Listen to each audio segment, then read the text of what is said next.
Hello everyone, welcome back to the next episode of our podcast, and today we have Vibhawari with us. Hi Vibhawari, how are you? Hi. Hello, I'm good. I hope you all are fine. Yeah, I hope so. The rain, it's the rainy season, so we are kind of. Yeah, Are you enjoying rain? I do.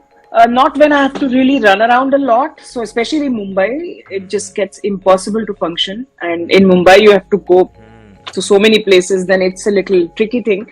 But if you really ask me, I like the season as such. Oh, It's okay, it's beautiful. okay. You have beautiful moments or beautiful memories with this particular rainy season.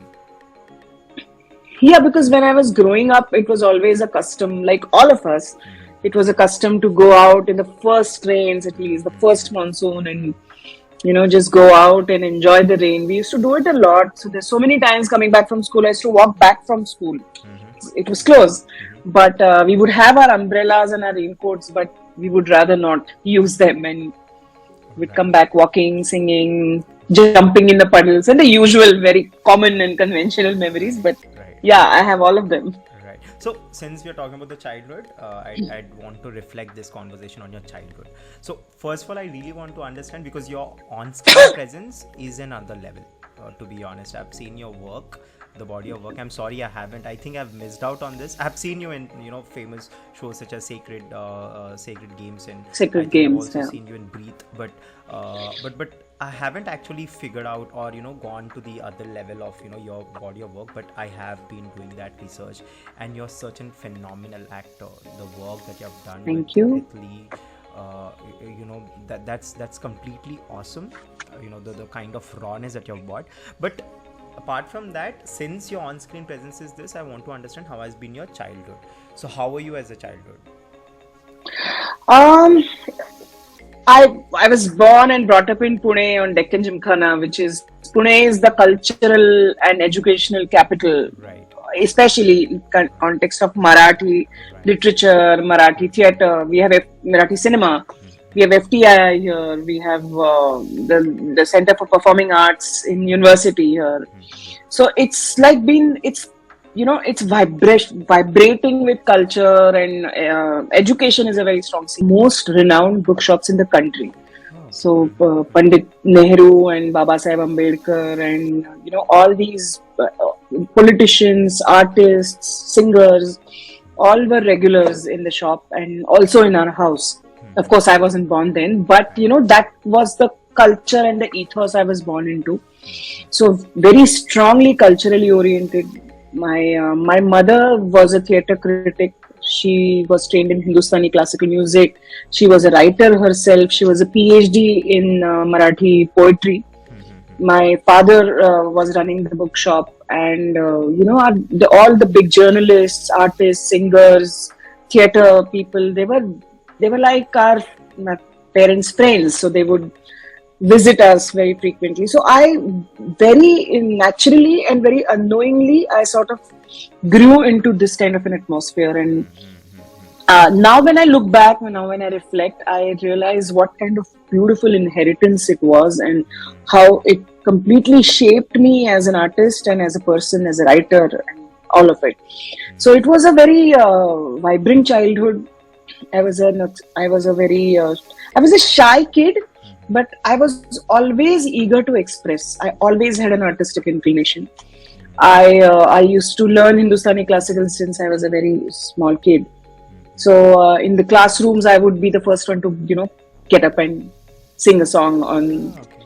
on free periods. And although it's an interesting journey, because as a child I could never do a play in school, which I always, I always talk about it. It's not a very pleasant experience, but a very important one to share. I was born in Pune on Deccan Gymkhana, in a very typical situation, and I never somehow got a part in the plays in schools, and I always wondered why. And I was always ready to give it a shot. I even went, and when I was really small, I was 6, 7 years old, I went to the teachers and said, I know this whole play by heart. I know everybody's lines. Can you just try me once?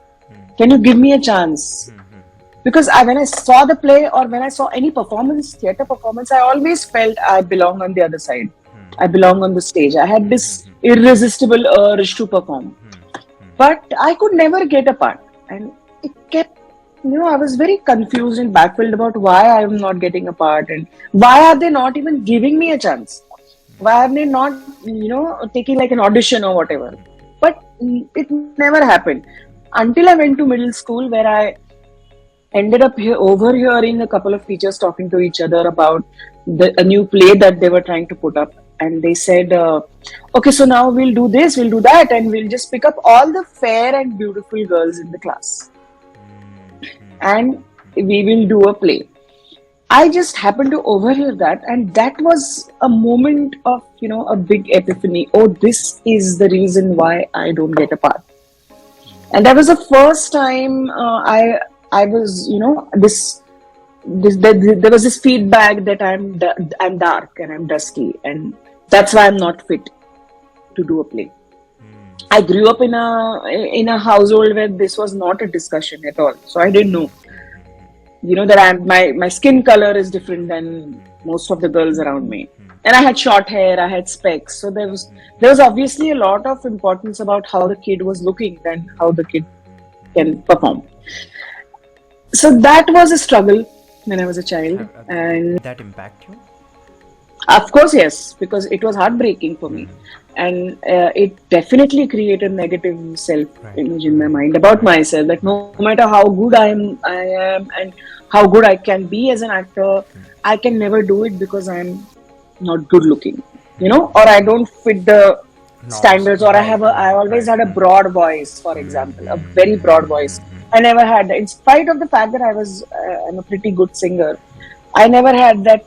Now the standards and the ideas are changing, but this is back in the 80s. It was still very different.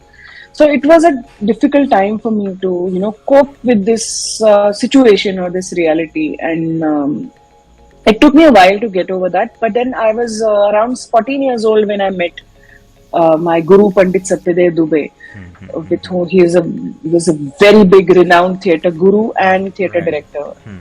I'm sure people have heard this name. Yeah, and that was a turning point for me. I was very young. I was 14 at that point, and that was the point where I found my ground, and I realized, okay, this is what I need to do. This is what I'm happy about, and not just acting. It's theatre. It's all sorts of everything that I'm doing now. I would say I found myself in a way very early age, at the age of 14, 15, where I definitely knew what I'm extremely passionate about.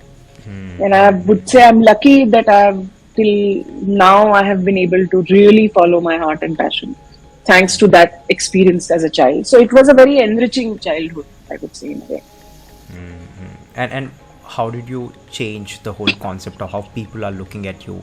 So how did you make it much more stronger after that? Because of course that's a setback, and this is actually a reality even today. I myself, I have started an organization myself for mental health, and often we get requests, girls, young boys, questioning us. These are the things that's been happening. Bullying is one part again. The beauty standards is again something. The amazing movies again going on. Barbie, I've seen that movie. I've really loved it. It completely defines how or what a woman should stand for. And there are things that's going on now, but back then I'm sure it wasn't that much in the more popular ground. So how did you work it out? And I really want to understand this to put it through, because you are talking about 80s, and as a person who has recently born 2000, I'm not recently born, but I definitely want to understand how a woman in her 80s have actually fought these kind of problems, and how did you come up to such a stature? I would say we all are still fighting these prejudices and these notions. It is a journey, and for me also it was a journey. But as you start understanding yourself better, as you start knowing who you are, what your ground is, what your assets are, what your strengths are, you become lesser and lesser affected by what people say. But there is always a small child inside you, deep inside you, which still gets affected by even the slightest of triggers that come. For example, when my daughter was born, my husband is very fair, and my daughter is fair like him. So there was not in the immediate family, but people very naturally say, "Oh, अच्छा है रंग, तो it's good that she has taken her father's color. You know, in a way, it's a very innocent statement. But as a young mother, I would again go to that point where as a child I was affected. You know, I Right. would again make this journey. But each time as I grew older and as I understood myself better, this process of really not getting affected by that becomes smoother and easier and faster. You know, that's But I think it's the prejudice that needs to. It's a colonial mindset. I won't even blame the people who have lived with this notion, because we were ruled by the Britishers, and anything that is anything that sets the standards of beauty is a very Western concept. correct. But now I see there's a lot of change. Like the leading ladies of even the industry are dusky, and Right. they flaunt their beautiful color, and it's changing. Right. But I think it's a process Right. that you do with yourself and you do around you. Right. You know, one thing that you have mentioned was about how small triggers can actually take you back, to that particular journey. And I have a very beautiful analogy for that. What I do basically there is, there are triggers for me as human beings. We all do have triggers. And what I do is basically whenever there's such a unpleasant trigger going on, or something that actually reminds me of something, what I do is I go back and I try to rework it on the basis of how I am today. Yeah. Right. So I think we all do have triggers, but the most important thing that we can actually do as human beings is to make sure that whatever or wherever you are today, just take that learnings and go back into your past and put it there. And I think it seems very silly. Absolutely. There's things that have happened to me, for anyone for matter, and if we think about it, we laugh at it. Right, we see how childish And we are. cry as well. Yeah. It's both. Right. So we laugh at it, we cry at it, and we definitely have a narrative going on. But my way of thinking is to just go back, take the learnings that you have today, put it there in the past so that you can fix it. I think people do not try to fix it. I think that's one problem. But I think if you are up to a level where you know the learnings are true and you know that the things that have happened to you is something wrong, so just go back, take a step back, take your time, and then try to refix it. And I guess once you do that, you would have a much more enriching life. That's my concept. That is something. Absolutely. Right. Yeah, I did that. I very recently, post COVID, all of us have seen things in a very different light. We have all started looking at ourselves in a very different light. So I was dealing with a lot of anxiety issues post COVID, restlessness, anxiety, stress. What anxiety So was it for? Was it for work related? Was it on life, or what kind of? I don't know. I don't know. Okay. I mean, I did not know until a point. So, Okay. so it was actually. So we all have anxieties. We all have uncertainties, stresses, frustrations. Professional, especially the kind of uncertain and unpredictable profession I am into. I have always known that there, there are some demons that I'm fighting, like all of us, but I had never experienced a physical aspect of it. Okay. So I actually started getting breathless. I started getting palpitation. I started losing sleep. I couldn't sleep at night. And then there were lots of physical, reflections of that anxiety and stress. So I did. Initially, what you do is you do this test, that test, ye hai, wo hai. And all the doctors, all the reports were all fine. So there was nothing physically wrong with me. Right. So it was obviously related to anxiety and stress. So the doctors, naturally, they gave me an anti-anxiety medication. And I did not want to do it. Okay. I did not want to take it. Because a couple of days that I took it, it made me so drowsy, and I was so... The side effects, yes, I did they not do want. have side effects. Yeah. And I was always worried that I'll get hooked to that. So I asked my doctor, do I really need these? Because in some cases, you actually need medication. Correct. He said, no, but this could be the best way to get you immediate relief. But of course, you have to deal with the cause of this anxiety and stress. So I started talking to a therapist. I found a wonderful therapist called Nitin Saraswat. And he's extraordinary. He lives in Jaipur, but he gives online sessions. And for a year almost, I took regular, I would say 7-8 months, regular sessions with him. And in this, he did this process, like you just mentioned, of going back there in your childhood phase and deal with that as Right. as Fight an with adult, the telling demons. the child to cope Right. with it. Right. right, And right. that sort of gave me a brilliant insight into my own life and my own weaknesses and my own strengths, my relationship with my parents, with my elder brother, and people who are around me, and the most important people in my life. So that really, really helped me, and of course, I never took those medicines as such. I never became dependent, and I would, of course, it's a process, it's a journey, Right, right, but I am right. in a much, much better Space. mental state, and I very strongly recommend everybody, and I think everybody needs this. Everybody needs a life coach, just somebody who can have a very objective and a very wise perspective Right, about right, things. So right, that helped me. right. And since you have mentioned about COVID, of course, COVID has been really bad for everyone, for most of us, and people have really faced. And I think I'm not even in a position to comment on, what happened, and what was it for a good one, was it for a bad. I don't think we can actually, you know, Yeah, change it, or put a difference between the good things and correct. the bad things that have happened. It's definitely bad, but I'm sure that in this phase we all had that space, just that I've mentioned, that you got time to rework on yourself. I think we had the privileged ones, the ones who could, afford food, afford a good space to live in, an environment to, have this stuff going on. I think there has Yeah. been privileges, but again, I think most of us have actually worked on that space, and I really believe that it has been, I think it was needed, and more than us, I think it was also needed for the world to understand, reflect on, environment, different aspects to it, and I really like that. So for you, it was, of course, a journey of you where you had to work on yourself, but apart from that, how much of a toll did it take onto your family? Because you're married, there's this, you have your husband, and then you have a beautiful Yeah. daughter. So how did that happen? How was that, your phase, your family phase in COVID? How was that? I think that was the best thing about COVID. I mean, I hate to say that, but that was the Right. most wonderful thing that happened, especially in the first lockdown, because my husband is in the same profession. He's a Yes. producer and he's an event manager, and he also handles finance of a company that I work for. And we have been, we have been doing theater since we were really young. That's where we met. So we are basically in the same space. We work in the same space. And uh, after our daughter was born 3 years after our marriage. We both were really very young. And after she was born, all our lives obviously revolved around her naturally. And our professions were such that we made sure that either one of us is here with her.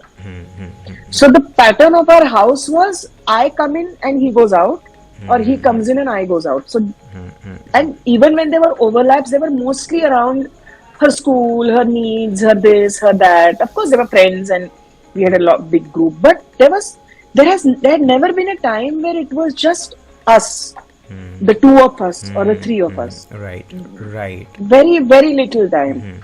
And we got that time in these 2-3 months, and we had a wonderful time together, and that was also a good test of about how the relationship really is. Right. Because if you're not getting to spend a lot of time together, sometimes the relationships work because you are not spending a lot of time Right, together. right, right. But it sort of strengthened our relationships more. There were very few fights, which was very, even not just between me and my husband, also with the daughter, because she was in 10th.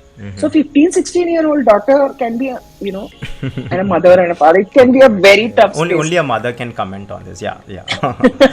Of course. Yeah. But very, very beautifully and very surprisingly, we all found in this time, we all found our own individual rhythms, as well as the rhythm as a couple and as a family.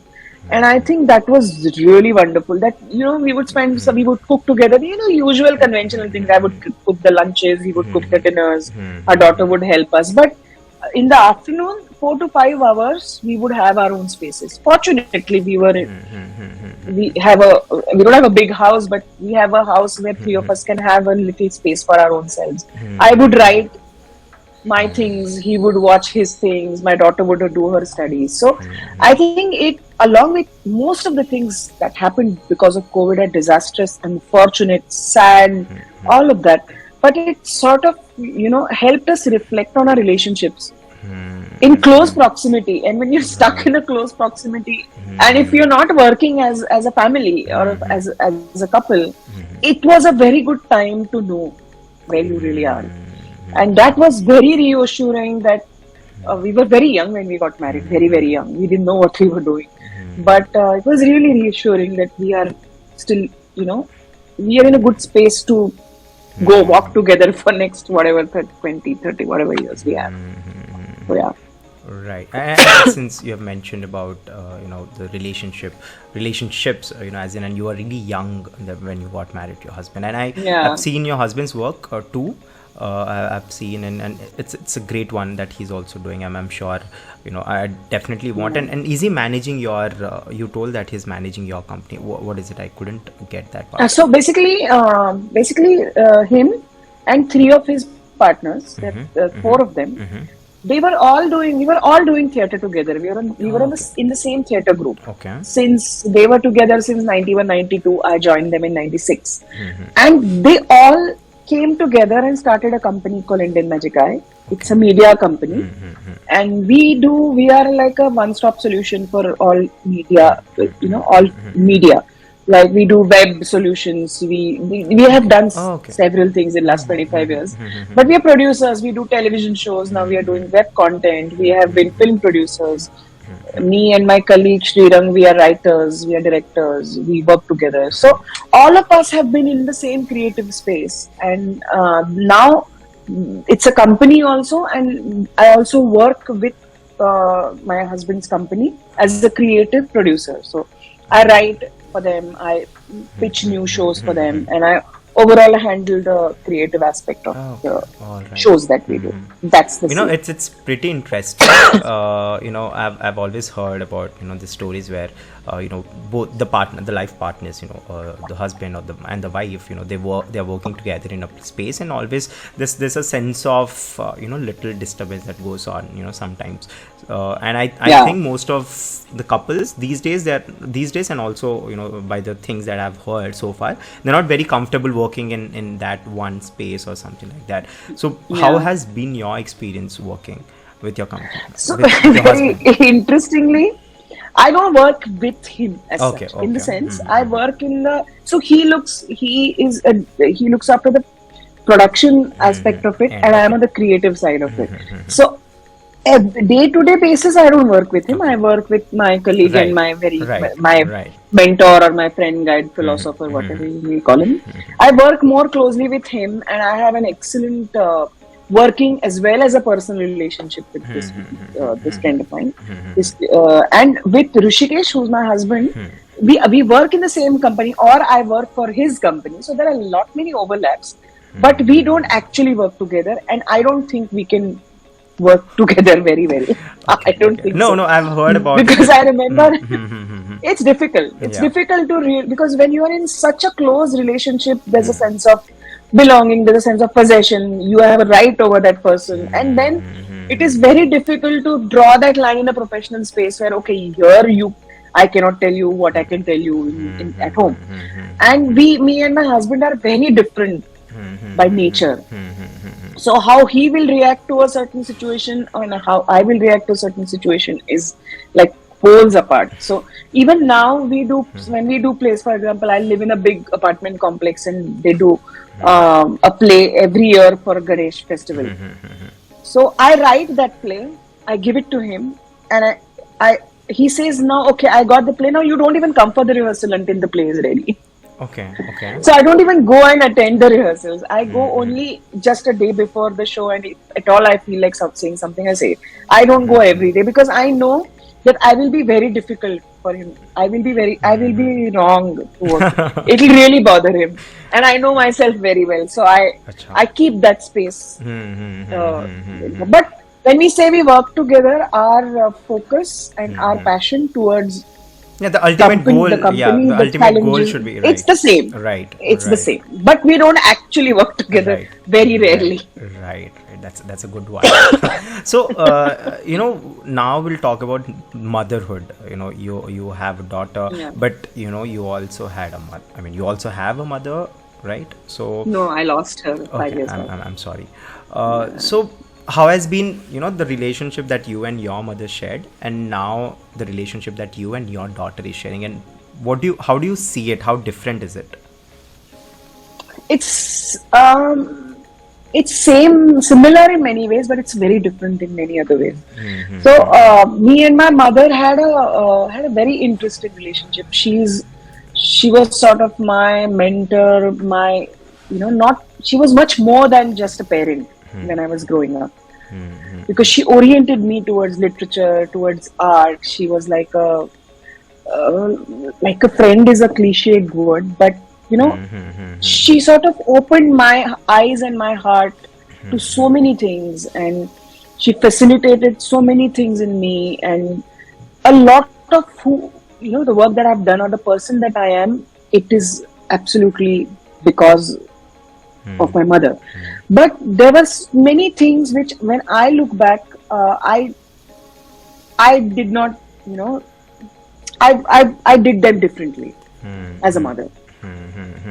And so the foundational there's ones no are like similar, but then the way similar, that's but completely different. yeah, that was very, because also when I was very young, my mother was working and she was extremely busy, very busy in the first 7-8 years of my life. So I was pretty much with my grandmother, with my maternal grandmother, who was a wonderful woman, and she was very loving, but she was also very strict, extremely strict. So I sort of grew up in that little scared space, which is something my daughter never ever I had. think I think that shouldn't be there either. That is my take on it. Yeah. But the ideas of parenting were so different. Right. I would say my mother was very different as a mother than most of the mothers around me. So that is amazing. But so you also learn, or you also want to do things differently. A very small example I will cite, which always strikes me. When I was young, I had very short hair because my mother was working, and she would say it's very difficult to do the braiding, choti, right. and take care of your hair and all that. So she always cut my hair short, and I went to a school which was a very typical Marathi school in Pune. People who are from Pune will exactly know what I'm talking about.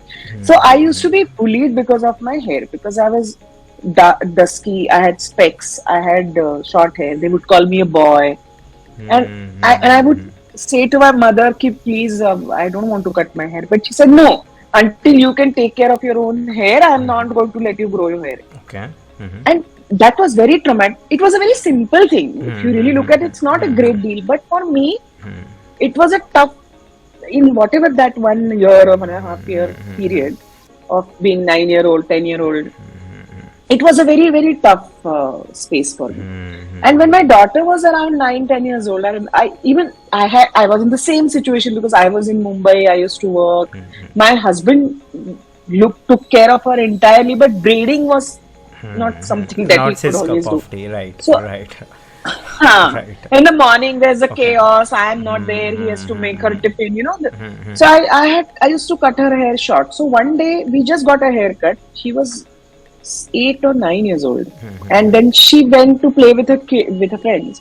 When she came up crying, and she said, "I told you I don't want to cut my hair. They were all saying I look like a boy." And that was the time when I said, okay, no matter what, I will not cut your hair. And then I found a way. I taught him how to braid her hair, how to do that. And so it's a very simple thing. But when I reflected on what I went through when my mother said this, I saw to it that my daughter will not go through that. It's a small thing. But, things like that, some things which I now feel my mother could have done differently with me, I try to do them differently. And I know it's a chain. Tomorrow when my daughter becomes a mother, she's going to really not like some of the things that I have done with her. Right. But I'll talk to her as well. I think it's a I'll journey. continue doing the podcast and I'll talk to her as well. Right. Yeah, I think but it's a very interesting combination when you said about motherhood. So my daughter till now says she can speak to me about anything and everything, and trust me, she speaks to me about it. I know that children don't speak about everything, but if she feels like speaking to me, You're she there. will be able to. Right. That she Right. knows, Right. and she knows that she can always speak to me about it. Correct. Hmm. That I know, but she's also a little scared of me. For example, there was this I think a couple of years back. I came home from somewhere, and my husband said, and my daughter walked in, and she said, I'm going. To Muscat. You know what? I want to go to the sleepover to this friend's place. She's going out of town for 2 weeks. Can I please go? And I said, yeah, go. And then my husband said, wow. Because when I walked in, she just came to me and said, Baba, I'm going for a night out Right. tonight to this Right. friend. And that's how she broke the news to me. And when she comes to you, this is how she's slowly approaching. She's very clearly scared of you. Right. And I said, it's not being scared, but then a parent also needs to be a parent. Right. Right. Right. It's a myth that a parent is a friend. Correct. So Correct. I'm trying to find that fine balance between being a friend and being a parent. Right. And since you have mentioned about the haircut also, I now remember my father also.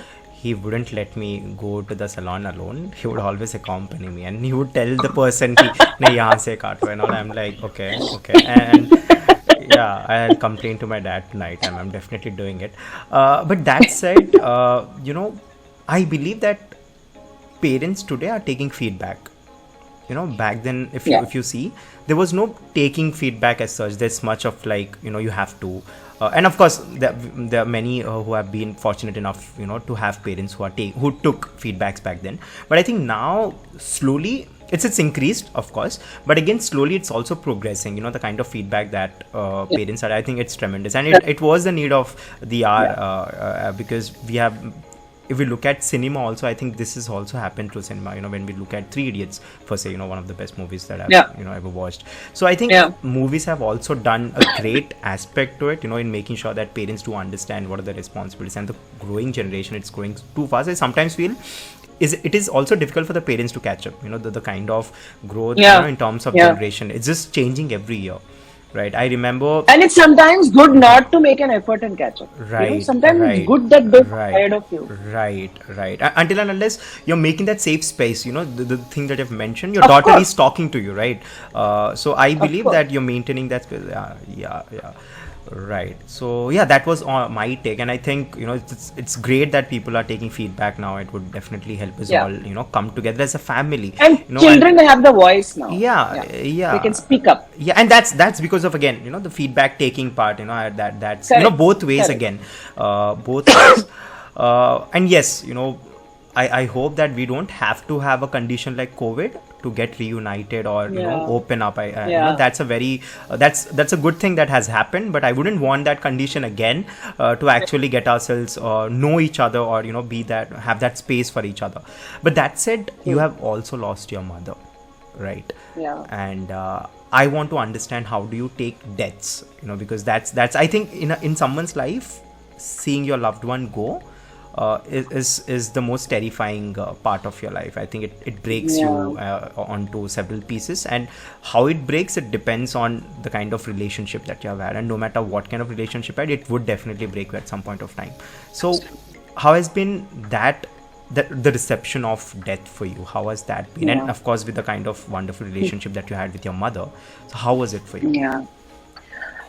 Oh, that's a very interesting and a deep question.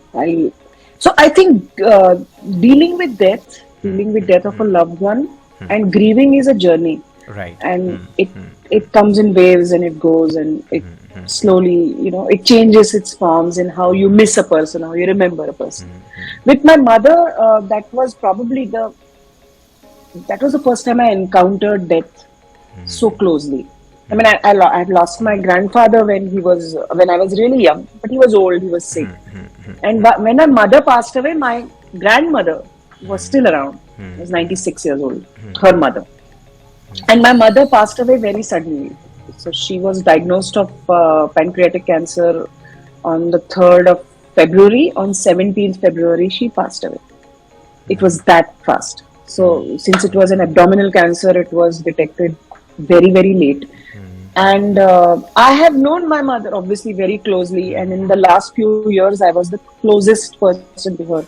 My brother lives in the US. He's emotionally very much connected, but like for everyday sharing and caring and caregiving, Right. That's a it different was story, me. right? Yeah, yeah, it was all me, and she was extremely emotionally dependent on me, and she was going through certain mental troubles in the last few years of her life. So she was a depression patient. Not many people know about it. But she was a very bright and cheerful and a beautiful person, always energetic, always doing new things. But deep inside, there was certain darkness that she was dealing with. And I had really done a lot of effort to convince her to see a doctor. Whereas she was an extremely evolved and an extremely intelligent person, it's always difficult for any person to, deal with the fact that I'm depressed. So I knew that she is struggling a lot to live her everyday life, which from the outside looked like a bed of roses, Right. but I know what her struggle inside was, and only I knew it. So when we heard about the cancer, we had a very good oncologist who gave us a very true picture of what the scene is. She said she's not going to recover, no matter what treatment. We can extend it to 7 months, 8 months, but she's not going to recover. She's not going to get better. So you ask her what she wants. And when we asked her what she wants, she said, if I'm not going to recover, I just want to go peacefully and just make sure that I don't have a lot of pain. Just give me pain medication, pain management palliatives, and let me go, is what she said. And Was it me, my heartbreaking? brother, I think this it was statement. very surprisingly, of course it is heartbreaking, but at that point of time, I somehow had a tremendous objectivity of looking at it. I almost stepped out of myself as a daughter and looked at her As a as a human being. person, as a human being. And she even mentioned that in the last, until she was speaking, that I just love you for the compassion you have for me, for the kindness that you showed, that you did not insist on taking the treatment. So the next 17 days she was peaceful. We were all around her. Last 2 days she was in pain, but until then we were listening to music, we were chatting, as if nothing has happened. Although all of us knew these are the last few days. It was like if I had seen this as a film, I would have said, "ये तो बहुत dramatic हो गया सब." But it actually happened, and I think in the most challenging times of your life, if you have that inner strength, you won't know until you are there whether you have it or not. Right. But if you can have that strength, you can step out, be very spiritual about it, be very objective about what is happening, and be compassionate towards the person who's suffering. And that's what we all did. So there was a point when I asked her, "Do you really feel that we are being insensitive? We are not insisting on taking a treatment. We are not trying to convince you. Do you feel we are not doing enough?" So honest. And she said, "No, no, no." Yeah, and she said, "No, no. I just know how kind you are, and I know you are the only one who will exactly know what I want at this point of time." And she passed away when I was right next to her. I was holding her hand, and I could see that she's seeing death. It's, in a way, it is bizarre, but it's beautiful, because I could see that she's holding on to something. It's her time, but she's not letting go. So I just held her hand and I told her, "It's time for you to go. So just leave and don't worry." And I just told her that I'll take care of Amma, which is her mother, Amma and Baba, which is my father, and Radha, which is my daughter. I'm strong enough to take care of all of them. So you don't worry. You go. And the moment I said these 3 lines, that she just let go, and within next 5 seconds she was gone. And then I said, of course it took me months and years to grieve and come out of that grief. Of course, I took grief counseling, I did lots of things. But when I was experiencing it, it was something else. And then when I reflect on it, I said, how on earth could I do that? Where did this strength come from? But I think we all have that. It is about realizing it, and it is about, doing, or just being compassionate and just truly love that person and let that person go. Otherwise, they can't go if you hold them back. So I think that's the beauty of death, in a way also that there's a journey that ends. I mean, I'm not much into the karma siddhanta and all of that, or the whatever, but and I'm not a believer also. So, but I think there's a certain level of objectivity that I had in me, certain a huge level of compassion and love for her. That is the only reason I could deal with this, because my husband was very surprised. He later, after many days, said, the moment we came to know about cancer, I thought I'll have to step up and I'll have to take the lead and I'll have to take the center stage, because I didn't know how you're going to take it, but but I think we all have it inside us. And unless we are tested and unless we are put to that point, we don't realize it. So for me, it was a life-changing experience, for good also, even for better. Of course, losing somebody is very painful. It's a sorrow, and it's a void that can never be filled. And you can never imagine losing a parent. You can never imagine how it is until it happens. No experience is, Right. strong enough for you to make. But it changed me so much for better. So I always feel she gave me so much when she was around, and she gave me so much after she left. So I think it's beautiful. It's beautiful. It's actually a very fresh take on death, to be honest. I've been talking to people, and honestly I got emotional too. This is the first time ever that I got emotional. I generally don't, but the kind of words that you've used, the way that you've actually looked at it, I think it's really wonderful. And I really want people who are still suffering for the loss should listen to you here. I don't know if it's the right thing that you have done, or is it the wrong one, but I can certainly say that it was beautiful. I think that's beauty. That's very intrinsic beauty that it has got, and I really want people to listen to this. And trust me on this. I've never been emotional on the show so far. It's not beautiful. Sorry, I'll just add. It's not beautiful when the person is not ready. There's a difference. It's not beautiful when somebody who has a life to be lived, who wants to live, has that energy and that desire to live, But then, and that person goes. That's very traumatic. So it's also on who is dying and what the person really wants. So I knew that this is what my mother needs and wants at this point of time. That also makes it. So it's very different in every situation, in every relation, and in every. So I mean, until and unless so you actually are in that particular position, I don't think you'll really understand that. That's completely different again. This is very unique about my mother because of the life that she lived, or the struggles in the last years of her life that she had. And what she really, really wanted from deep inside.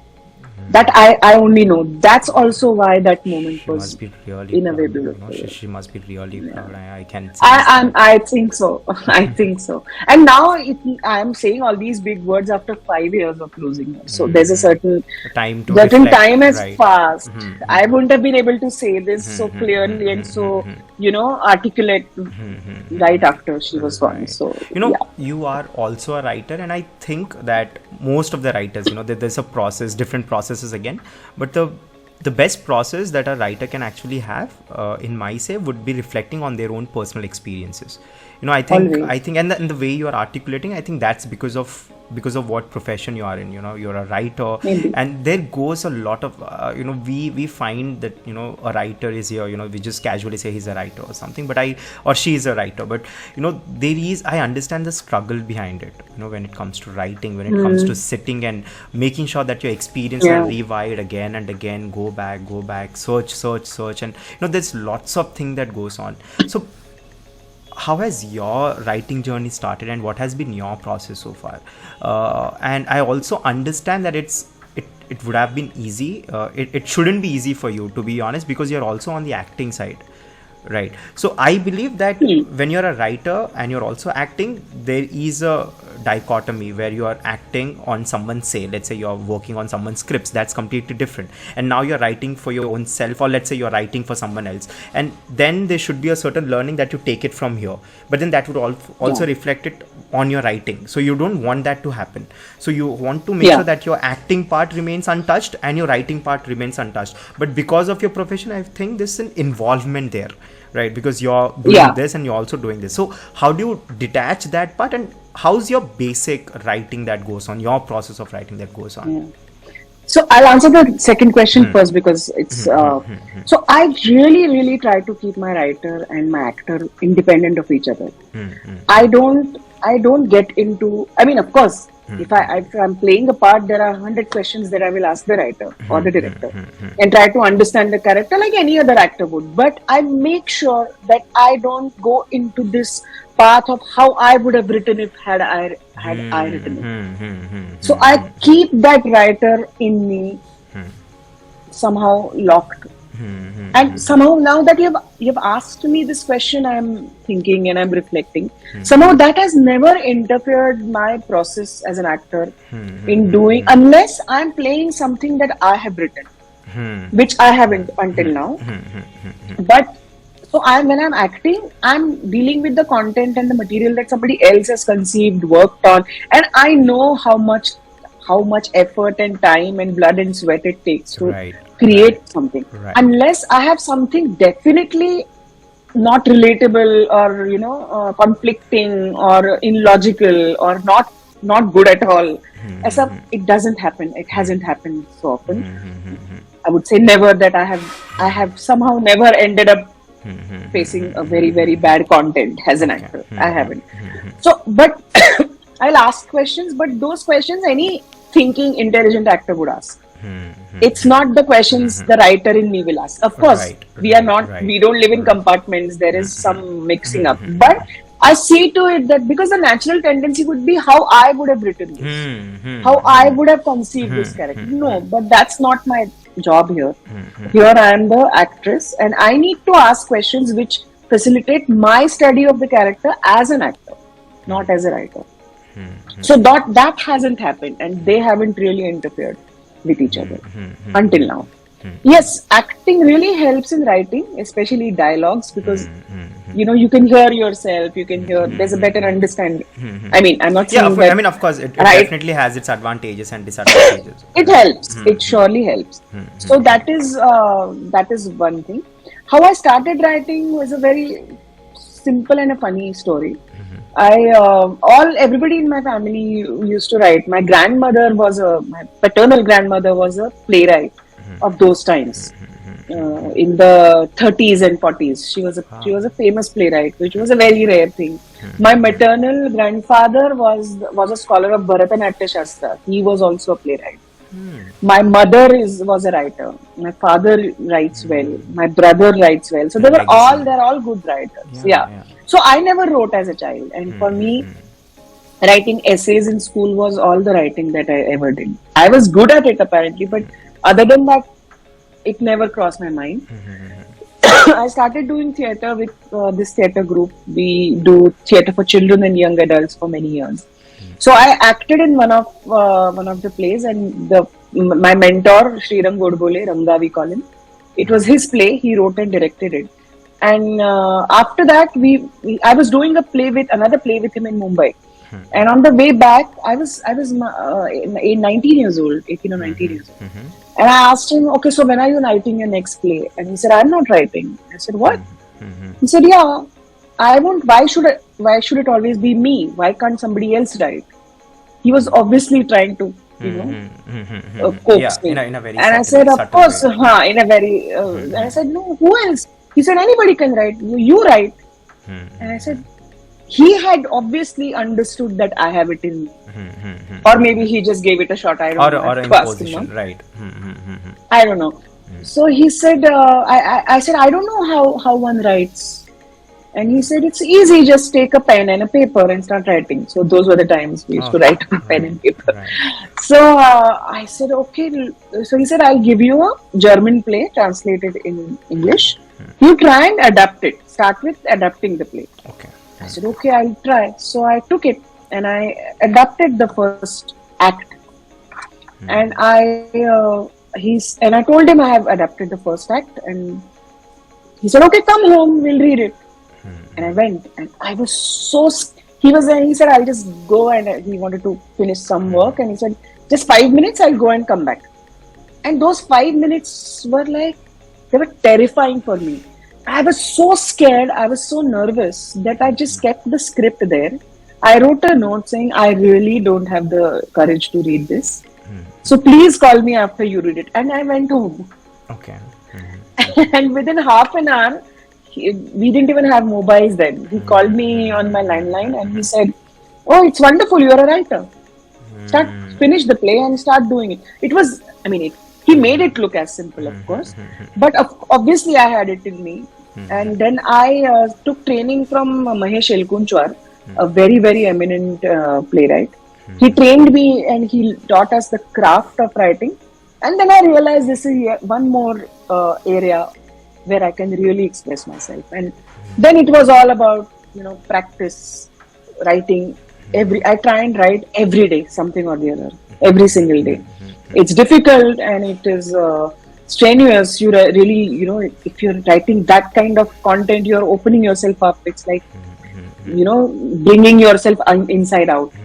But it's also craft, it is also discipline, and it is extremely cathartic. And it has helped me in a way that as an actor, I can really decide what I want to do and what I don't want to do. It gives me that space to be really choosy and picky about the things that I the kind want of to work. do. They're very. There's certain personalities that I see, and I really believe, and I just wonder what if they turn into a writer.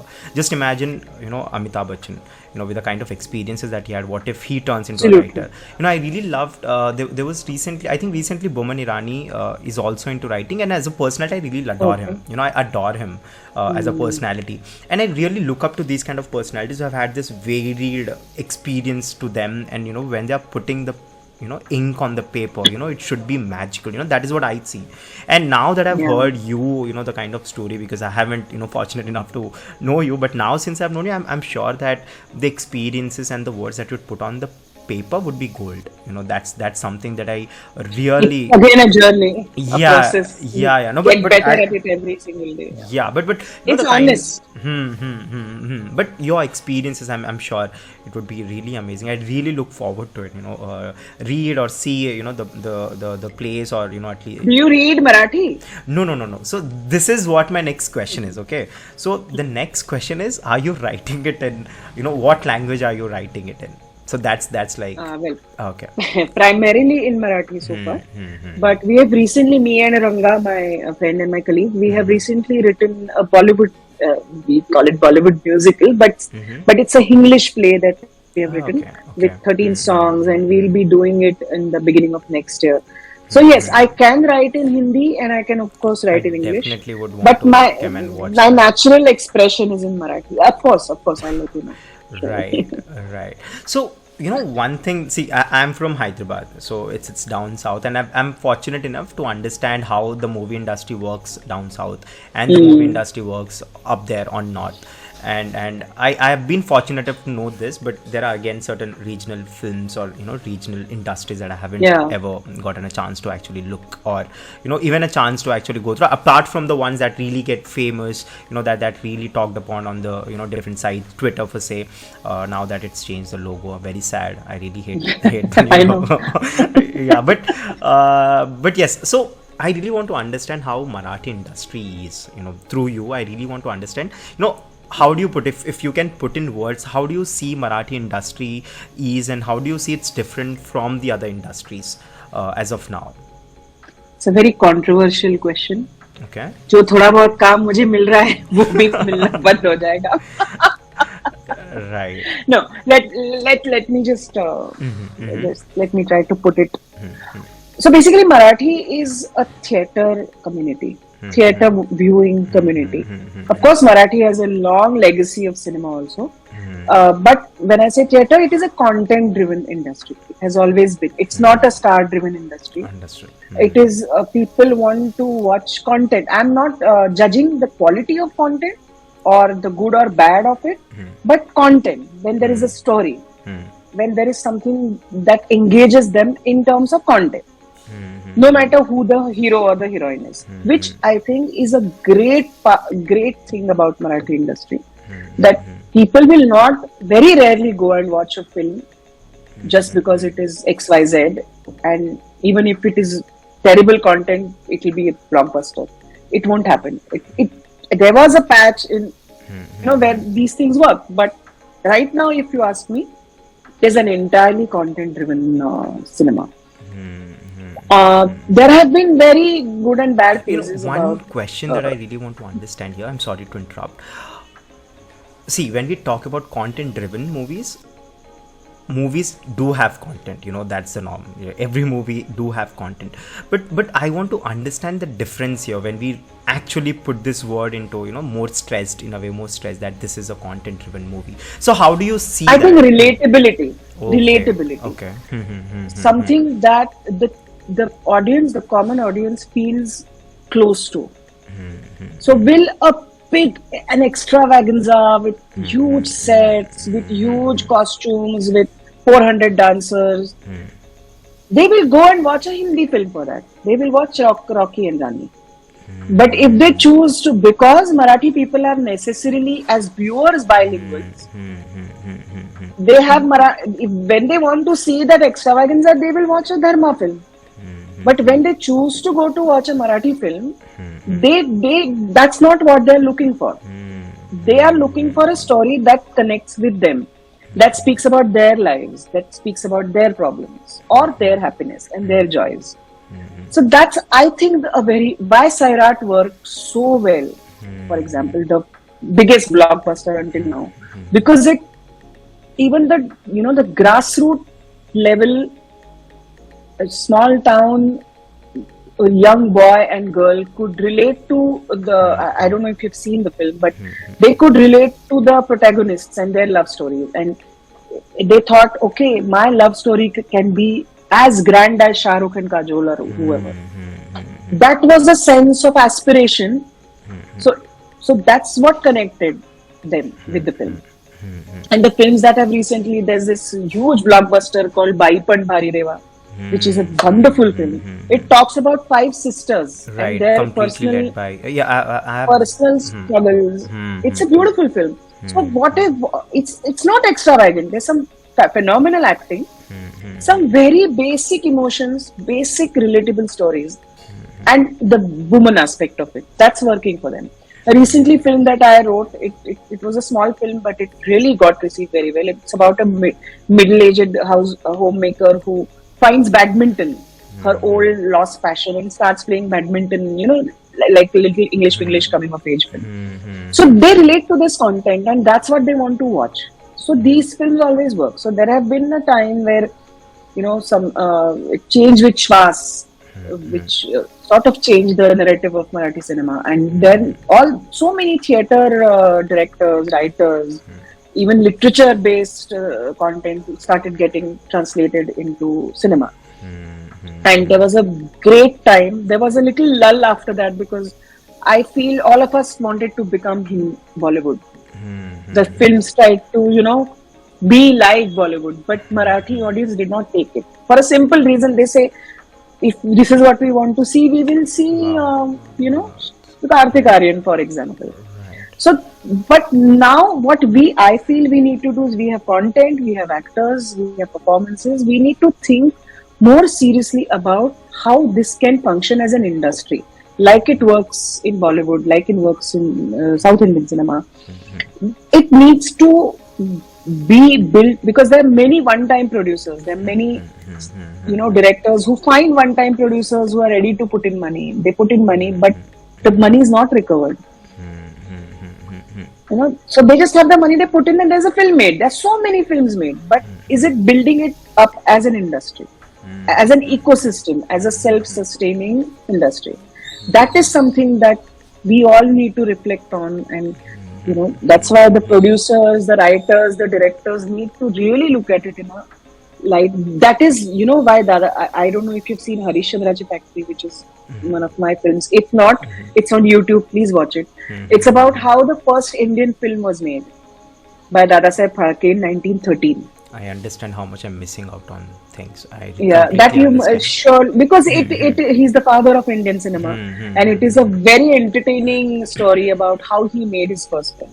And there Dadasaheb Phalke was offered a job in London or in the US, I think, to go there and make films there.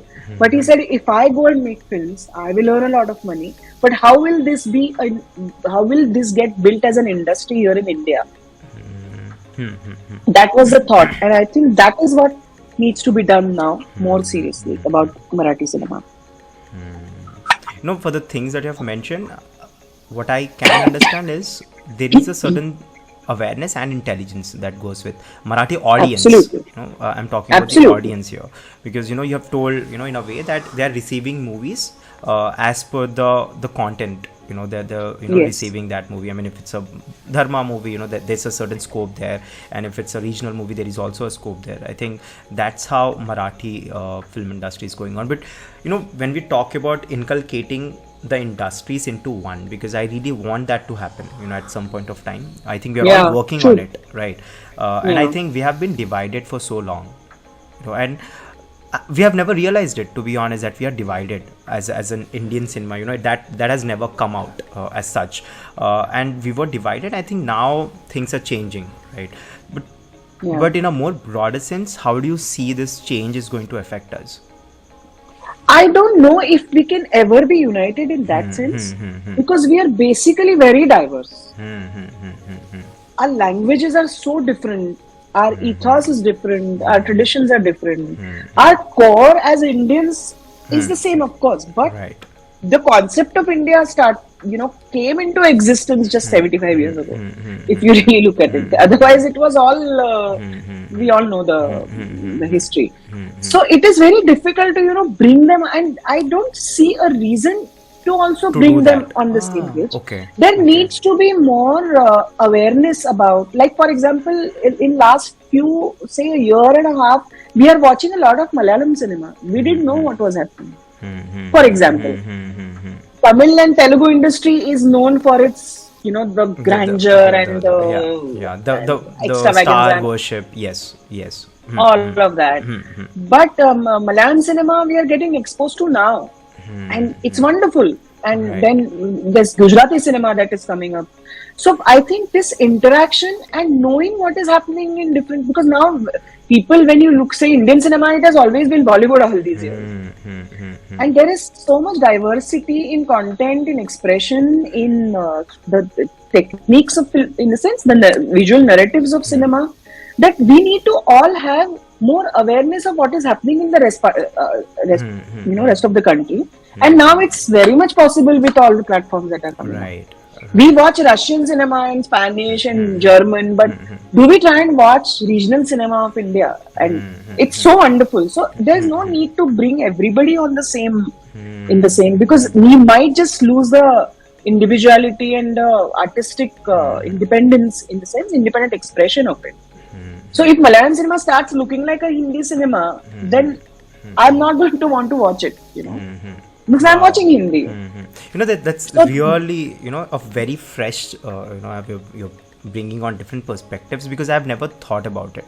I know that, I knew that there would be a regional audience and also an pan-Indian audience for different movies. That's something that I already know, but I think there is no urgency that you have mentioned, because I thought there should be. I have always thought the kind of debates, the kind of things that's going on these days, I thought why not merge it together. But again, that's really fresh, and I understand that is why the diversity is so beautiful. For example, I'll tell you, sorry to interrupt, I'm watching Sweet Karam Coffee, and it's also, did you see it? It's a great movie. Yeah, I loved it. It's a web show, na? Yeah, it's a web show. No, I really loved it. Yeah, and I started watching it first in Hindi, because also it's dubbed in Hindi. But then I switched to Tamil. Yeah. Because it's so beautiful to hear Tamil, though I don't understand anything. But you hear the actors' voices, the little nuances, the beauty of that language. And now we are so used to watching international cinema that we are so used to watching, reading the the subtitles and watching the content. So the beauty that this Tamil language, though I don't understand a word of it, brings to my viewing experience. If we just bring it together, we'll lose it. I can relate this to the anime. that we watch from Japan. Yeah, And exactly, it's exactly. you really don't get that feeling when you listen to it in a In English English, dubbed yeah, way. Yeah, it's not possible. I understand now. yeah. I think that is why many of pan Indian movies are also have also failed, in terms of doing business, or in terms Mm, of content. They didn't work because probably. I think if you're forcing a movie to be something that it's not, I think that's Yeah, really something we'll have to work on. I think people should realize that it's okay yeah. to be regional. I think they should understand the audience base as well, and they definitely have to work on that. We have such an advantage, na? Right, All the other European right. countries, for German is all Deutsch, little bit of this regional Bavarian Deutsch and this and that. But we have so much variety and beauty to all our Wow. arts also. Wow. So it's really not necessary. Wow. This is something that I can take home today. It's my opinion, of course, but Right, right. yeah. But great one, honestly. So this is about the major things about Marathi industry, and I really feel that the kind of content that's out there from Marathi is different. That's completely different, and it's very. And I also understand that as an outsider, I might not understand the nuances of it. The very nuances of it, I wouldn't understand. Yeah. But when it comes into a play and a movie and it's put on to you, I can definitely understand or sense the kind of joy Yeah. that a regional audience could have. Just by the looks of how well Right. it is received. Right, right. So now we'll talk about your journey into the Marathi film industry, right? Because we have been talking about your life, but I really want to, Yeah. touch base on this. So when did it start? So I did my BA in psychology, and then I did my master's in communication studies, because although I was acting and I knew that I love acting, I always wanted to be able to choose what I want to do as an actress. I did not always want to, entirely rely on acting as my profession. And I knew that I can write also. By that time, Marathi regional channels were, this is around 2000. So the regional channels were coming up, and there was a lot of space for writers, directors to explore in that space. So, and my company, we had moved from not moved from theater, but we had also started doing audiovisual content around the same time. So I had this space to explore that, and I had this space to learn that. So I started doing that, and I started assisting directors who were working for us. And there was a time when one of my friends' husband was doing this film Shwas, which is like a turning point in Marathi industry, which was also India's entry to the Oscars in 2001. Wow. So, and there was a very small part in it, and he said, "Would you want to do it?" And I said, "Yes." And I did that. So that was it was a very small part, but the film was beautiful, and it really got recognized internationally. So I was quite well noticed, I would say. And then I was assisting a director, very renowned, famous director called Sanjay Surkar. He passed away, unfortunately. I was assisting him, and there was this one small part where he said there was nobody around, so he said, "Tum kar lo." He didn't even know that I am an actor. So I did that part, and I must have done a good job. So he was fairly impressed. And then when he was doing his next film called Sachat Gharat, it was about 7 young students from a college, based on a true story that happened in Pune. He cast me in one of the 7 girls, and that was the point where it started for me. But then I had my daughter, and I had a big 3-4 years break. And even at that point, I had not decided that this is what I want to do. So what were This you is the up to? career I want to pursue. What were you up I to? was writing, I was assisting, Okay. I was working as a writer for television. Mainly, I was doing theater, I was doing lots of things. And around that time, I had my daughter. Okay. So for about a couple of years, I was like a mother, full-time mother. But I was constantly doing theater. So when my daughter was a year and a half, I went to Bangalore and I directed a Kannada play for Rangashankara. Then I went to Delhi and I wrote a play with National School of Drama. So all that I was doing parallelly. So acting had sort of taken a back seat where I was like, हाँ कर लेंगे, कुछ आएगा तो कर लेंगे, not actively looking for work. And then came Harish Chandra's Factory, which was written and directed by my friend Paresh Mokashi, the one that I spoke to you about, Dada Saib Phalke's film. And that is when, because I played his wife, so I played the female lead in that. And that film was received phenomenally. It was again India's entry to the Oscars in 2012. So from there on, I got some back-to-back very good projects, Marathi films, which I did. And then I start, and that was the time when OTT was coming in. It had just started happening slowly. And then Anurag Kashyap had seen Harishandra's Factory, and then Sacred Games happened. Of course, it happened through. I auditioned for it. I was called for an audition by Mukesh Chabra, and I auditioned for it. And then OTT journey started. Even now, I would say I don't do a lot of work because I really want to do something that is substantial and meaningful. It's a very difficult space in the sense when you work on a national level in Hindi space, there are so many wonderful actors, so many good actors that you are directly, not competing, but you are being compared to 10 actors of my age and my category and work, probably all of that. So it's a tough space, and even now, if you really ask me, I have been through a journey of getting really upset and sad and desperate about getting work. Then feeling like giving it up. All that has happened, but mentally I'm in this space where now I want to do whatever good work that I can get. So I keep auditioning, I keep meeting casting directors, I do whatever needs to be done. I just make sure that the parts that I end up doing have a substantial performance scope. It needs to have something where as an actor, I can explore. As an actor, I can test myself. I can challenge myself.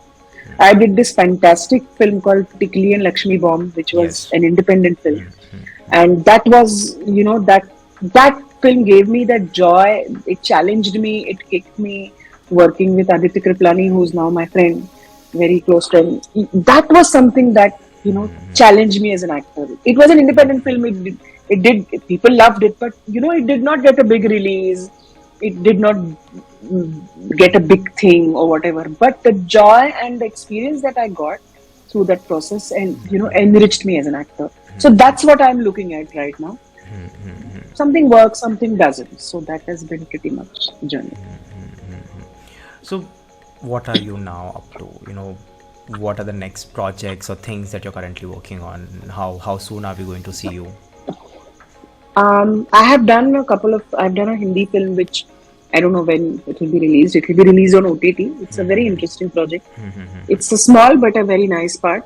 Some of the finest actors like Manav Kaul and Dimple Kapadia, which was a great experience for me. Directed by this wonderful director called Sonal Dabral. And so that's a film I'm really looking forward to. Then there are a couple of web shows that I will be shooting for in the next few months. And I'm writing a lot. I'm writing a film. I'm writing a web show, which I will be creative producer of for my company. I have the musical, the play that I mentioned, the English play. Then there's a project with a theatre in Amsterdam, and we are working on that project right now. So there's a lot on my plate right now. And with the names that you have mentioned, I really want to talk about Anurag Kashyap, who I really believe that has put his mark in a way and actually started many things, to be honest. There have been directors like him before, not like him, but there were directors who always done things differently. But the way Anurag Kashyap has done it, I think he just not did it and go away, but he's still doing it. That's the speciality that he has, and he knows what kind of movie he wants to do. So tell me about him. How do you see him? And so just tell about him. No, he's mesmerizing, very honestly. I don't have a strong personal equation with him. I mean, we know each other and sometimes we exchange messages and all, but he's not a friend. I wish one day, but not now. But what I've seen in him, in his work, and also in the little time that I spent with him during Sacred Games, even before and little after also, he's a man with a very strong passion and conviction. So he's very convinced about the stories he wants to tell. Creative though he is, of course, needless to say. But you need to have a strong conviction on your instincts, on your creative ideas, and you need to stick to it, and you need to carve your path. And that is what I think Anurag Kashyap has done, and that is why he's. I'm not saying all of his films are great or all of his films work, or I've liked all his. No, I'm not saying, and that's it's not even possible. But it is very important and very difficult for an artist who's he's not, he didn't have anybody in the industry to support him. He carved his path. He made his way, he formed his path, he struggled, but he always stuck to his convictions, to the stories that he wanted to tell. He was ready to take risks, never scared of failures. And I think, of course, I'm sure he must have had his own struggles and tough times. Right. Since I don't know him personally, I don't know about that. But what I see as an artist, it's tremendous conviction and passion about creative insight. For me, he has always blurred these lines between good and bad. For me, he has always done that. If you see, of course, some movies wouldn't work, and there are lots of things that goes around. But for me as an audience, he has always blurred that line. You just have to go watch a movie. I think the speciality is there's no moral.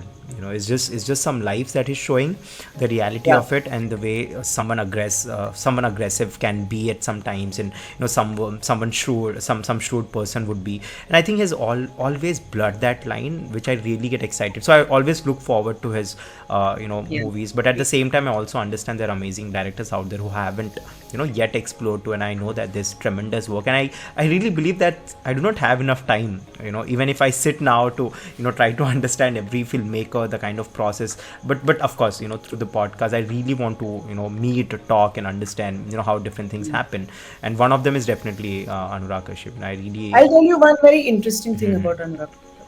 There was this film in which he wanted to cast me, and I auditioned for it also, but he was very insistent that I'll do that. He wanted me to do that part. But around the same time, I had a show in Germany, so the dates were clashing. I really tried to make it work, but it did not work. And all this while, I wasn't talking to him; it was through the casting director. I didn't do the film. Later, I contacted him and I said, I don't know if this was conveyed to you properly, but this is what had happened, and I'm sorry I didn't do it. And he said, no, you stuck to your commitment, your previous commitment, and that is so much more important. We will make more films. This is about integrity which he had as an artist, and only that person can. Somebody like Anurag Kashyap's stature would say, she said no to my film for some show that. One could do that. How can she say no to Anurag Kashyap when I am asking?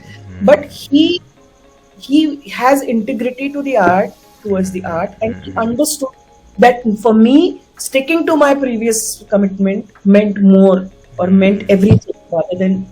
So that also speaks a lot about him as a person. Right. And I think as audiences also, I think we are all drawn to those kind of small bits that an actor do. We are always moved on how an actor is responding to a certain event or certain situation that has happened to him or her surroundings. And we also I mean, not just actors but everyone for that matter, whoever are on the social media, are always on the scrutiny. I don't know if it's right or wrong, but I think it is good. It's good that you can always put your personality out there, but it also is also bad because you might sometimes have bad days and good days. You might not know, and judging people on the basis of what they are shown, I think that's really really sad. That sometimes happen. You see, he pushed him, he pushed them, and she pushed her, all of that. So how do you deal with this for you? Specifically talking about you, how do you deal with this? Do you have that scrutiny for yourself as well? So do you have that pressure? Very honestly, I'm not that big a star. Right. Trust me. If I go out, I don't get mobbed. Okay. There are not people jumping to take selfies with me. Nothing like that happens. I live a completely normal life. Of course, if I go in a public place, there are some people who recognize, then they want to take photos. But I have not come to a point where these things really start bothering me. And sometimes people are pushy. Sometimes, they don't respect your privacy. But my question onto this is one part, but the second part would be, in general, let's say you are on an interview, right? You're sitting and you're talking to someone. Does that pressurize you to be someone else, or to show? Oh, not at all. No, not at all. I am absolutely not worried Do you have about that are you conscious about that? Okay. No, I don't have that. Luckily, I don't have that problem about or that pressure or because I have never tried to project a certain image of myself. Or I'm not. I have never done that. For example, it comes with little things like putting on makeup. So if you see the all the work that I've done, even in Hindi, like City of Dreams, I have everywhere I'm barefaced. There's no makeup. So people have always seen me with my flawed skin, with my dark circles, this, that. So I don't have an image to carry. And even if I had, I would have been very uncomfortable all the time carrying it with me. So I'm most relaxed wherever I go because being comfortable, being in my skin is the thing that, or being real is the most. So that I don't never have a pressure about projecting myself in a certain way because I'm always not projecting, but I'm always speaking my mind. Maybe on social media, maybe in interviews like we are speaking.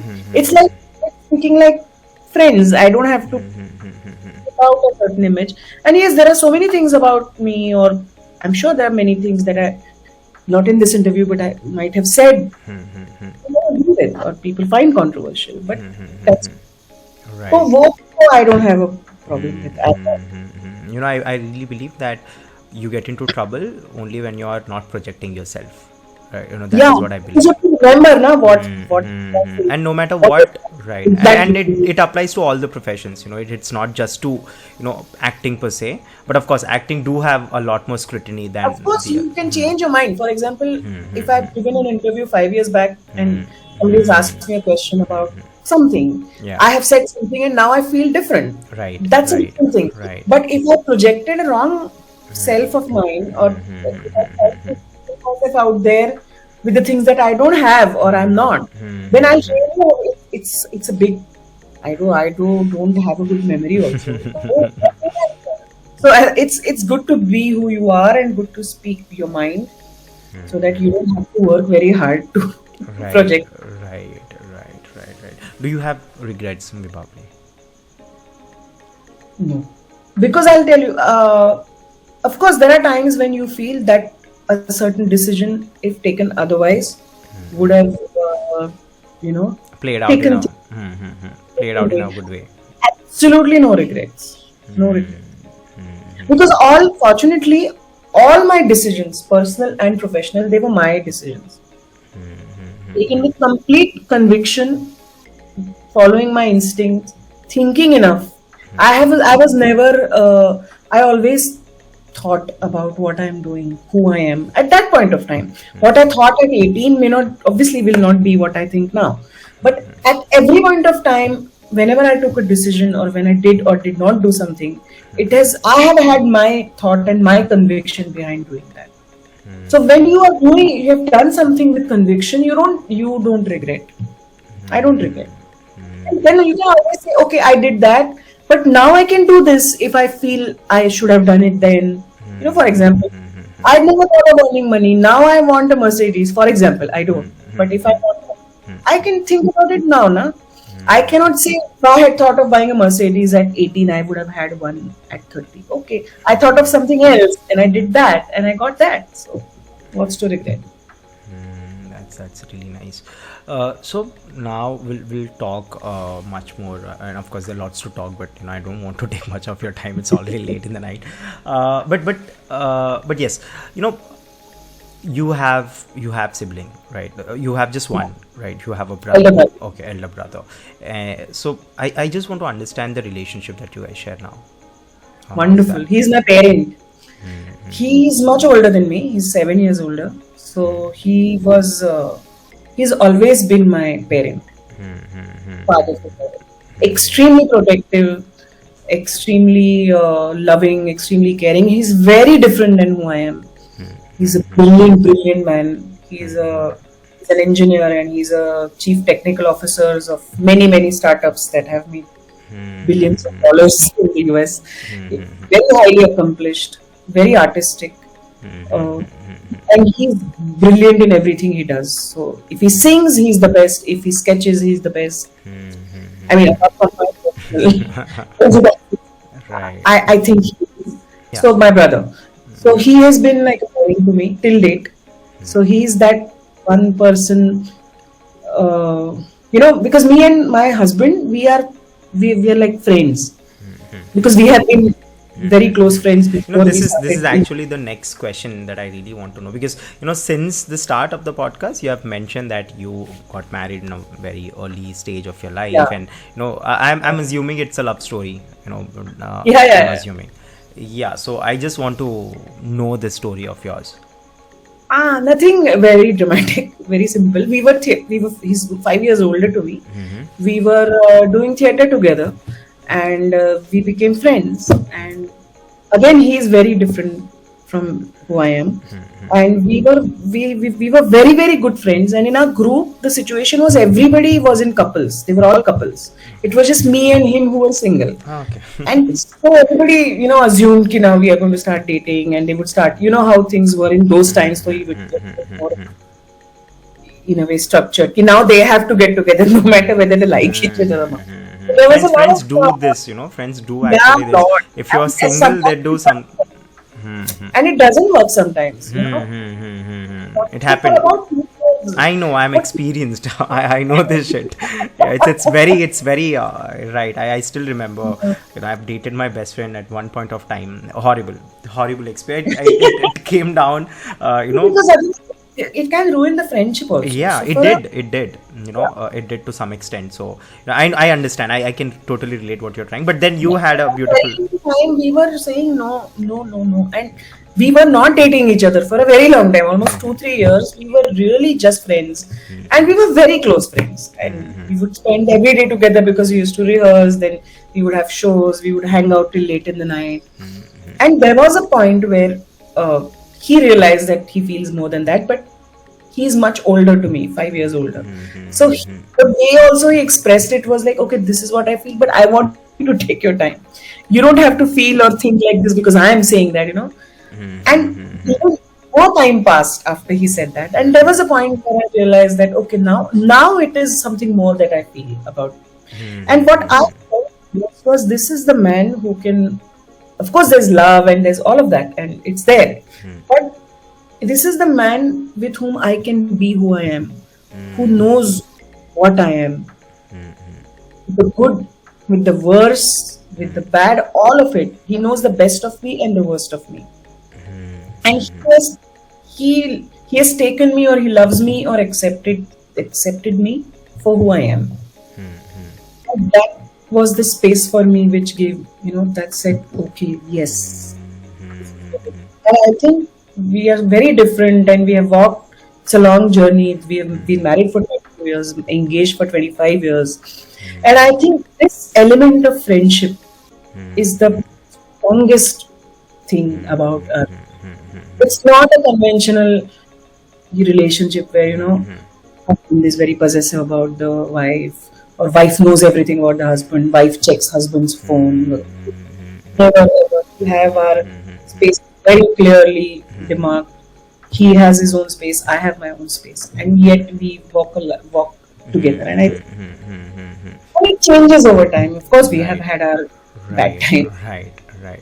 This reminds me of this dialogue. I'm a huge SRK fan. Like I am. Yeah, me too. Yeah. Love. Yeah. So I'm a huge SRK fan, and back then in Kuch Kuch Hota Hai, there's this dialogue where he says "Pyar dosti hai," right?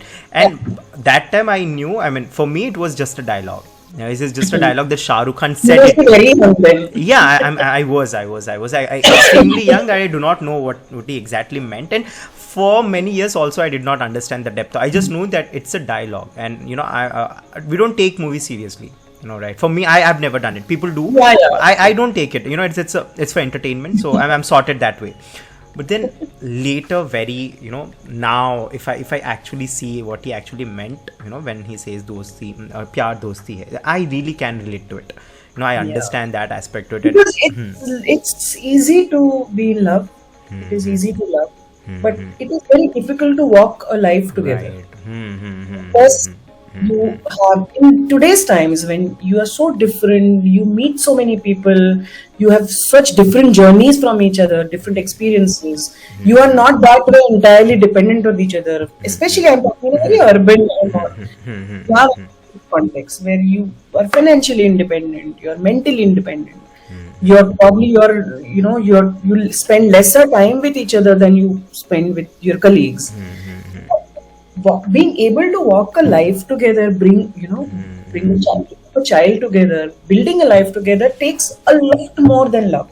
And love is always there, but the love that you feel at 18, you don't feel at 44. You feel something different, and I think it's important. And every couple has their own equations Right. and Right. things that keep them binding. But I Right. think friendship, sometimes some couples find it before they get into a relationship, but some never find. That's very tragic. Yeah, right. And some ruin the friendship too. I did it. Bad. But You have a long way to go. You're young. yeah. So, since we are SRK fans, I didn't know that if probably would have said it earlier, I think the conversation would have been Spoken completely. about SRK. Yeah, we would have just entirely, about him. But since we are talking about him, how do you see his body of work now? Because with Pathan, things have changed, and now Jawan is like altogether going in a much more different aspect. So just I want to understand as a fellow fan, how do you look at it? It's a very blind love, very honestly. If you ask me about his body of work, I wouldn't have great things to say, of course. I have not liked most of his films or him in most of the films as an actor. But there is a certain. Ek to he's an extremely intelligent man, which you Right, can really right, understand right. from the way he The approaches articulation, work I and love. his life also. The way he has dealt with Aryan Khan's controversy, with the restraint and with the whatever has happened at the backside, I don't care about that. But the way he has dealt with it and with the restraint, with the poise, with the grace, I think he is extremely intelligent and he's extremely passionate, and that passion reflects in even the worst of his performances. That's what I really like. Thoda sa to I was 17 years old when DDL came in. So you can imagine why this blind love for SRK. So when he waves at her, I also always feel he's waving at me. It was that kind of love that still stayed with me. I can relate. But I really wish I haven't seen Jawan, but I couldn't sit through Pathan in spite of Shah Rukh Khan. Sorry. But we have seen him in Swades, we have seen him in Chak De India. We have seen him in some fine works. I also like not his acting, but I just feel if he can challenge the actor. Who am I to give an advice to SRK? But my opinion is, if he works with directors or if he's able to challenge himself more as an actor, I think his best as an actor is yet to come out. So yes, talking about Shah Rukh Khan, of course, I'm really expecting Jawan, to do wonders as well. Of course, I expect every movie of his to work. But again, there's different things that involve in filmmaking. It's the performance, it's the writing, it's the way you're envisioning it. I think there are differences. So I really believe that as a fan also, I think there's certain fans who actually become toxic in a way. That is where they want every movie to work, every movie to do wonders. And how can that be? Right. And but I have a very practical approach to it. I've seen his movies which didn't work. I've seen his movies which worked. I've seen his movies which are later acclaimed, critically or anyway. So I understand that as an actor, he's passionate. That's something that I've always seen, and I really love that aspect of it. And at the age of 57, there's a sense of retirement. But for him, we are still awaiting, just you have mentioned that the best Yeah. is yet to come, at the age of 57, to actually put this kind of expectations on an actor, and who's so much passionate and hardworking at the same time. I think this is like a pure achievement. This I feel is like the best thing, because audience are expecting him to do more now. I think back then, if you go 5-6 years down the line, there was not this much of excitement, unfortunately. But now he's 57 and the excitement is on to the next level. People just don't want him to take rest. That is something. Of course, all the legendary actors also. I don't want Amitabh Bachchan to take it. Yeah, that's what, it goes on for legendary actors, right? Amir Khan, Salman Khan, and Shah Rukh. And I also believe that Salman Khan should also just you have mentioned, I really want him to work with some great directors as well, some great stories as well, because I believe he has that pull. Once he is there in that particular zone, I mean, I think the hunger is there. Of course the hunger is there, but I believe with Salman, his is just the personality itself. Once he taps onto his personality and the kind of potential that he has, I think there would be no star who could match up to his level of stardom on today's world. That this is what I feel in India. So basically what happens is, with our podcast, In Conversation with Dave, the main concept started to understand how people look at life, right? And that's the perspective, that was the idea behind actually starting this podcast. And I really wanted people's stories to be encaptured here, so that even if you're gone, the story is there with you, or with the people. They can always see what Vibhawari was up to, what were her thoughts, and how was her childhood like. So this was the basic concept of our podcast. And there comes the last and the final and the most important question here, and that's basically, what's your perspective on life? Like that's like the question that I always ask at the end, or in between also. But how do you see life as, and what do you think life is all about? Babri. Seems like a simple question, but it really isn't. And I really want to avoid giving cliched answers.